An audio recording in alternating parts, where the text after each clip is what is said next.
New Zealand Post confirmed it will be downsizing the number of its mail processing centres around the country from 6 to 3, and that means operations in Dunedin will be moved to Christchurch.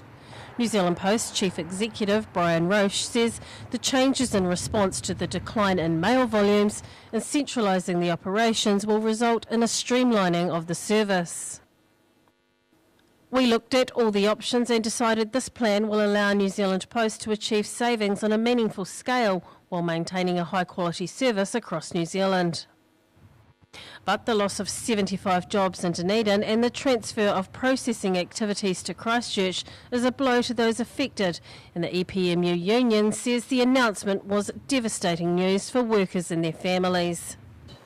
Well, it was out of the blue for some people in reality, but there was a rumour around with the dropping mail volumes that something had to give, and that's, so some people were reticent about that. But otherwise it was a shock for our members.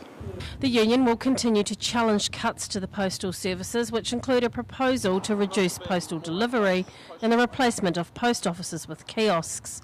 And while New Zealand Post predicts around 250 new full roles will be created in the 3 main mail centres, less than 5% of those affected by the cuts will relocate.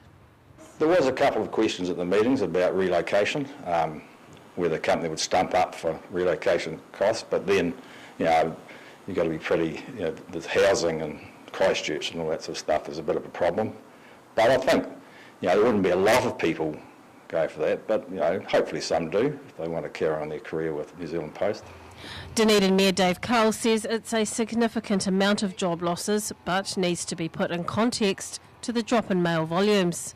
He questions the decision to process the mail in only a few centres. I think, though, the big picture is the need to centralise, and whether these sorts of facilities need to be always centralised in the large centres around the country, or whether, in general, we shouldn't be thinking about, if we do have to centralise, and if it's viable and economically rational to do so, thinking about places other than Christchurch, other than Auckland.